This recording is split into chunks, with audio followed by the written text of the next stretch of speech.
Tinggalkan hiruk-pikuk di luar sana. BYD dengan dual mode teknologi menghadirkan getaran dan suara mesin yang minim hingga kabin yang kedap suara.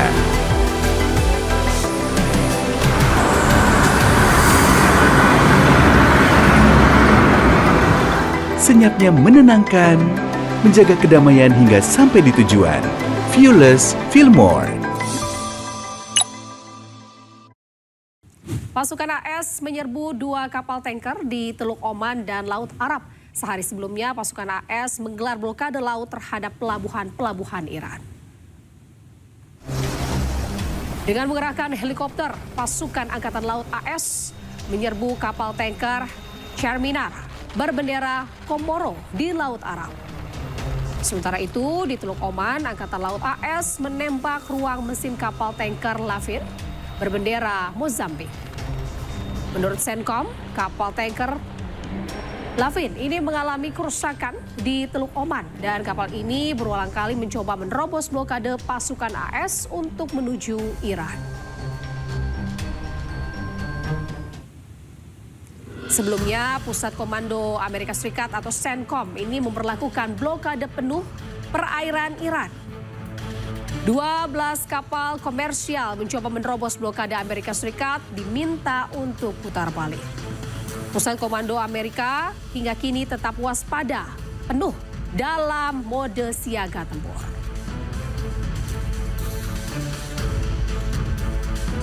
Pemirsa, Anda menyaksikan Breaking News bersama saya, Anita Dewi. Serangan drone hantam fasilitas minyak Abbaik Saudi Aramco. Houthi ini menyatakan bertanggung jawab atas serangan ini.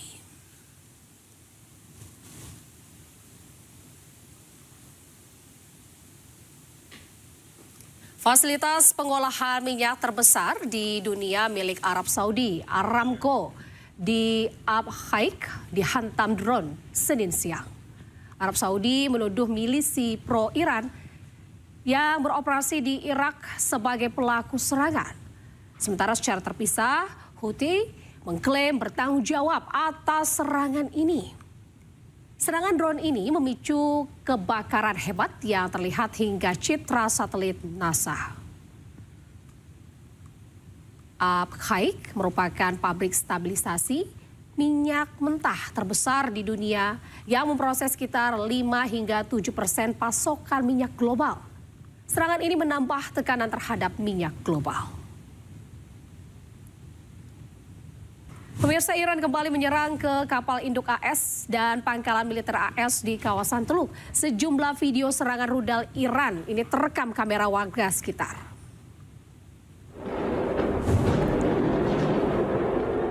Berdasarkan laporan yang diterima Iran, kembali melancarkan serangan rudal dan drone besar-besaran ke kawasan pangkalan Amerika Serikat di daerah Timur Tengah. Akibat serangan ini dilaporkan sebanyak 200 orang meninggal dunia, termasuk tentara dan personel yang ada di pangkalan. Iran menyerang pangkalan AS di kawasan Kuwait dan Yordania.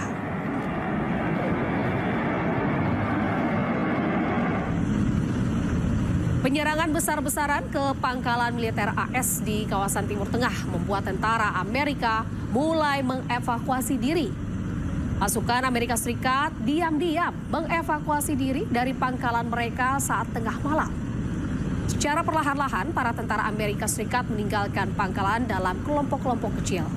Tiap kelompok terdiri dari puluhan orang berusaha menyelamatkan diri dari serangan rudal Iran ke pangkalan AS di kawasan Teluk Timur Tengah.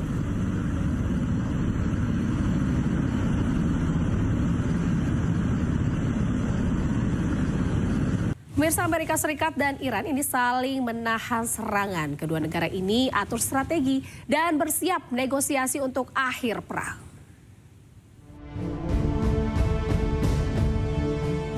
Setelah lebih dari 4 bulan, Amerika Serikat dan Iran kembali menghentikan serangannya.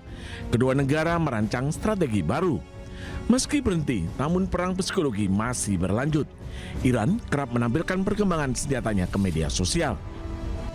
Sementara Amerika Serikat terus menekan kapal-kapal yang keluar masuk dari pelabuhan Iran. Kondisi di Selat Hormuz pun masih panas. Kapal-kapal masih mengantre untuk bisa melintas. Presiden Amerika Serikat Donald Trump menyebut Iran mengajak Amerika Serikat untuk negosiasi. I have plenty of time. Plenty of time. Their whole shoreline is wiped out. The strait is in very good shape. And we're talking right now. You know, they wanted to talk.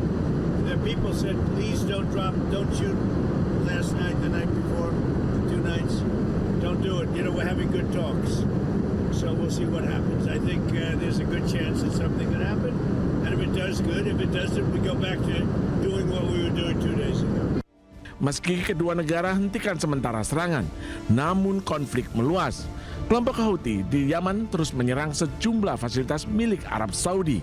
Houthi beralasan serangan adalah balasan atas serangan Arab Saudi ke bandara mereka di Yaman.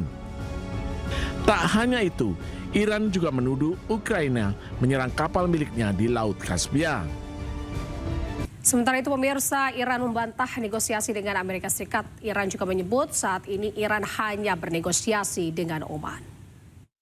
مذاکره‌ای در حال حاضر با آمریکا نداریم. مذاکراتی که ما داریم و گاهن ممکن هست که تفسیرهای متفاوتی ازش بشه همون مذاکراتی است که با عمان داریم، متمرکز بر ایجاد تمهیدات لازم در رابطه با تنگه هرمز. در حال حاضر اون چیزی که وجود داره شما نمیتونید اسمش رو آتش بس بگذارید. این که در چند روز گذشته فضا آرامتر بوده، خب نتیجه تدبیر نیروهای مسلح جمهوری اسلامی ایران بوده که همواره با چشمانی باز مراقب هستند و قطعاً هر اقدامی که از طرف آمریکا صورت بگیره حتما با پاسخ متقابل و قاطع ما مواجه خواهد شد، کما اینکه در این 2-3 هفته شاهدش بودید. زمانی که طرف مقابل مشغول اقدامات ایذایی و تجاوز علیه ایران هست، تمرکز ما بر دفاع هست. این مواردی که گفته شده، بله میانجی‌ها ممکن هست پیام‌هایی رو از طرف آمریکایی به ما منتقل بکنن در مورد تحولات جاری در منطقه، ولی در حال حاضر ما هیچ مذاکره‌ای با طرف آمریکایی نداریم. Pemirsa, Perdana Menteri Israel Benjamin Netanyahu akan kembali bertemu dengan Presiden Amerika Serikat Donald Trump. Rencananya pertemuan ini akan digelar di Gedung Putih, Washington. Fallen concrete that's very dangerous. Perdana Menteri Israel Benjamin Netanyahu dijadwalkan bertemu Presiden Amerika Serikat Donald Trump. Pertemuan akan digelar di Gedung Putih, Washington hari ini waktu setempat. Rencananya pertemuan akan berfokus pada perkembangan perang dengan Iran, konflik Gaza hingga isu keamanan di Timur Tengah. Netanyahu yang berangkat Senin kemarin menyebut menantikan pertemuannya dengan sahabat dekatnya Donald Trump. They instead can occupy all of a beautiful area with אני בדרכי לוושינגטון לפגישה עם ידידנו נשיא ארצות הברית דונלד טראמפ. זו הפגישה השמינית שלי איתו מאז שהוא נבחר לנשיא בקדנציה השנייה שלו. יותר מכל מנהיג בינלאומי אחר. זו זכות גדולה, אבל זו גם אחריות גדולה. מניסיוני כראש הממשלה צריך לפעול בזמנים המורכבים האלה גם בנחישות גדולה וגם בתבונה גדולה. אנחנו נדון בכל הנושאים שעל הפרק, בראשם איראן, וכמובן שהמטרה שלנו היא לשמור על ביטחוננו וגם להרחיב את מעגל השלום סביבנו. אני יוצא לשליחות הזאת עם מטרה אחת ברורה, להבטיח את ביטחונה, עוצמתה ועתידה של מדינת ישראל היקרה שלנו. ואני יוצא גם למטרה נוספת, לחלוק כבוד אחרון לידידנו, ידיד אמת שלי ושל מדינת ישראל, לינזי גרם, מגדולי ידידיה של מדינת ישראל בכל הזמנים. ואני בטוח שבעניין הזה אני מייצג גם אתכם, אזרחי ישראל. Pemirsa, Wali Kota New York, Zohran Mamdani, mengecam Perdana Menteri Israel Benjamin Netanyahu terkait dengan kejahatan perang Israel di Gaza. Duta Besar Israel untuk PBB, Dani Danon, ini pun mengecam balik Mamdani dan juga menyebut dirinya menyebarkan propaganda Hamas.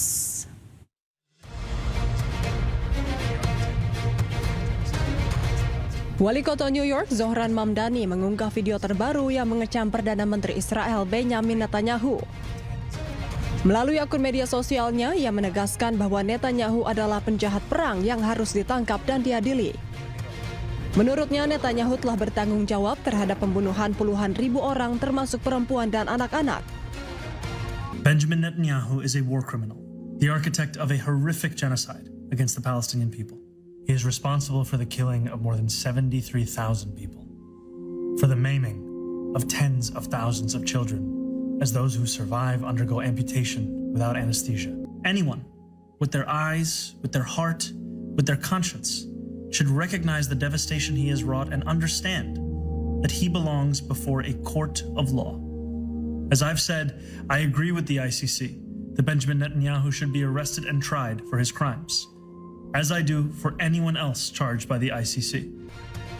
Pernyataan Mamdani muncul jelang kemungkinan kunjungan Netanyahu ke New York untuk menghadiri sidang umum PBB pada akhir tahun ini. Meski begitu, Mamdani mengakui bahwa dirinya tidak memiliki wewenang hukum untuk menangkap Netanyahu apabila ia berkunjung ke kota New York. Namun ia telah menyerukan agar pemerintah federal Amerika Serikat bergabung dengan Mahkamah Pidana Internasional dan melaksanakan surat perintah penangkapan Netanyahu. Sementara itu, Duta Besar Israel untuk PBB Dani Danon mengecam balik pernyataan Mamdani. Ia mengatakan bahwa orang yang seharusnya ditangkap bukanlah Netanyahu, melainkan Mamdani. Danon juga menyindir bahwa tugas Mamdani adalah melayani warga New York, bukan menyebarkan propaganda Hamas. The person who should be arrested is not our Prime Minister, is you, Mr. Mamdani. Sebelumnya, Mahkamah Pidana Internasional mengeluarkan surat perintah penangkapan Netanyahu dan sejumlah pejabat Israel lainnya pada tahun 2024. Perintah tersebut dikeluarkan karena mereka melakukan kejahatan perang terkait operasi militer Israel di Gaza pada Oktober 2023.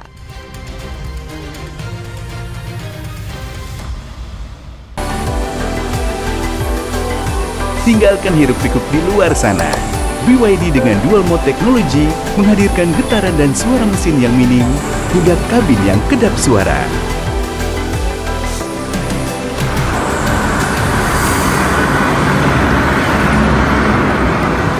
Senyapnya menenangkan, menjaga kedamaian hingga sampai di tujuan.